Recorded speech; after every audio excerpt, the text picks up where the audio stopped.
El ecumenismo, ese movimiento que busca la unidad de todos los cristianos, se enfrenta a unas preguntas de una complejidad, bueno, tremenda. Hoy vamos a sumergirnos en los 4 grandes desafíos teológicos que la Iglesia Católica identifica en este diálogo. Son, por así decirlo, los 4 nudos gordianos que hay que desatar en el camino hacia la comunión plena. Este va a ser nuestro recorrido. Empezaremos con las preguntas más complicadas de la unidad, luego nos meteremos a fondo con qué significa compartir la Eucaristía, el lío de las palabras y la fe, cómo aterriza todo esto en algo tan personal como un matrimonio, y vamos a cerrar con la que es quizá la pieza clave de todo, el papado. Muy bien, pues vamos al lío. El término técnico, el que se usa en los círculos teológicos, es questiones disputate, que viene del latín y significa cuestiones en disputa. Pero ojo, que el nombre no nos engañe, ¿eh? No estamos hablando de pequeños roces o malentendidos. No, son los temas de fondo, los pilares que tienen que estar perfectamente alineados para que la unidad sea algo real y no son un buen deseo. Y aquí entramos en el primer gran tema. Seguramente es el más visible y para mucha gente el más doloroso. Compartir la comunión.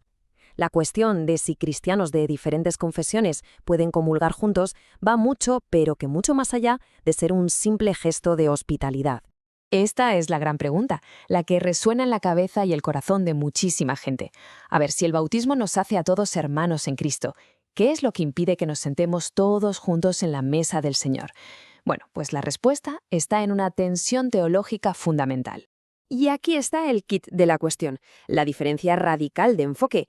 La perspectiva católica se basa en un principio. La Iglesia hace la Eucaristía. ¿Y esto qué quiere decir? Pues que la Eucaristía es la culminación de la unidad. Es como el sello final que celebra que ya existe una comunión total en la fe, en los sacramentos y en el gobierno de la Iglesia. No es una herramienta para lograr esa unidad. La otra visión, la de que la Eucaristía hace la Iglesia, desde el punto de vista católico, es como empezar la casa por el tejado. Y lo realmente curioso de esto es que no es una norma que se inventara ayer, ni mucho menos. Esta cita es de la Didache, uno de los textos cristianos más antiguos que tenemos, del siglo I.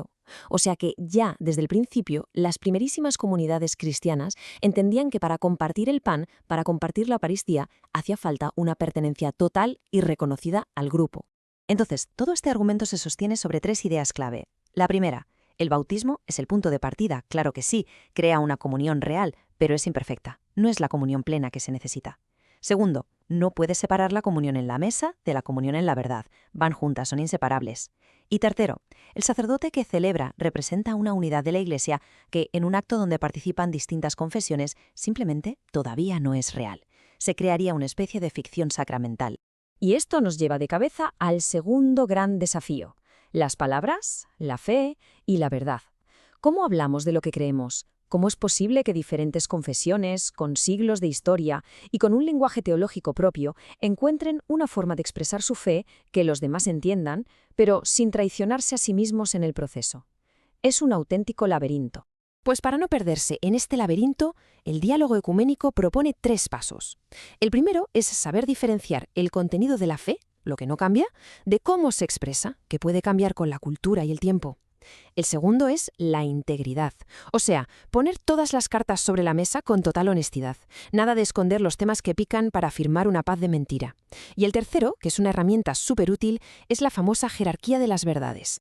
Ojo, este concepto de jerarquía de las verdades hay que entenderlo bien. No significa que haya verdades de primera y de segunda, o unas más verdaderas que otras, para nada. La verdad es la verdad. Se refiere al orden, a la conexión que tiene cada doctrina con el corazón, con el fundamento absoluto de la fe cristiana. Mirad, la metáfora del edificio es perfecta para explicarlo. Pensemos en la fe como una gran construcción. La Santísima Trinidad y la Encarnación de Cristo, esos son los cimientos. Luego los sacramentos, la Virgen, la moral, son los muros, las vigas, el tejado. Todo es esencial, todo forma parte del edificio, claro. Pero los cimientos lo sujetan todo. Por eso, en el diálogo, lo primero es asegurarse de que todos estamos construyendo sobre los mismos cimientos. Y ahora bajamos de la alta teología a una realidad superhumana, donde el ecumenismo se vive todos los días, los matrimonios mixtos. Porque cuando un católico y un cristiano de otra confesión se casan, todas esas grandes divisiones teológicas de repente se convierten en decisiones familiares del día a día. ¿Y esto cómo se gestiona en la práctica? Pues la parte católica hace una serie de promesas. Se compromete a seguir firme en su fe y esto es clave, a hacer todo lo posible para bautizar y educar a los hijos en la Iglesia católica. Y es súper importante que la otra persona, la parte no católica, sepa de estas promesas antes de la boda. Ahí es donde vemos cómo las diferencias doctrinales aterrizan de lleno en el proyecto de vida de una familia. Y con esto llegamos al cuarto y último punto, el que para muchos es el Everest del ecumenismo, el obstáculo definitivo. Pero también, quién sabe, la posible llave de todo, el papado. El primado del obispo de Roma es, sin ninguna duda, la cuestión más profunda y compleja que separa católicos de ortodoxos y protestantes. Para meternos en este jardín, hay una expresión en latín que tenemos que conocer sí o sí, primus inter pares. Significa el primero entre iguales. Y esta es, básicamente, la visión que tienen los ortodoxos del Papa. Un obispo que tiene un primado de honor, que es una figura de referencia, pero que no tiene autoridad para mandar sobre los demás obispos y sus iglesias. A ver, esta tabla lo resume bastante bien. Para la visión católica, la sucesión de los apóstoles pasa por los obispos, y el Papa, como sucesor de Pedro, es la cabeza de ese grupo, con una autoridad real. Para los ortodoxos, la sucesión también va por los obispos, pero el Papa es ese primero entre iguales, sin poder sobre el resto. Y ya en el mundo protestante, la sucesión se entiende más como una continuidad en la predicación fiel del Evangelio, sin que haga falta esa línea de obispos y sacramentos. La cita del teólogo Moeller lo clava, de verdad. El primado romano es la piedra clave de toda la construcción. Y es una metáfora perfecta, porque la piedra clave de un arco es la pieza que lo sujeta todo, sí, pero también es la última que se pone y la que lo complica todo, porque tiene que encajar a la perfección. Ahí está el problema, y quizá también la solución. Pero que nadie se piense que este es un debate que está congelado en el tiempo. Para nada. Es una conversación que está más viva que nunca. De hecho, hace nada, en 2024, el Vaticano publicó un documento de estudio, El Obispo de Roma, que precisamente recoge lo que se ha hablado en las últimas décadas y busca nuevas formas de pensar cómo ejercer el papado para que sea un servicio a la unidad que todos los cristianos puedan aceptar. Y así terminamos volviendo a esa imagen de la piedra clave.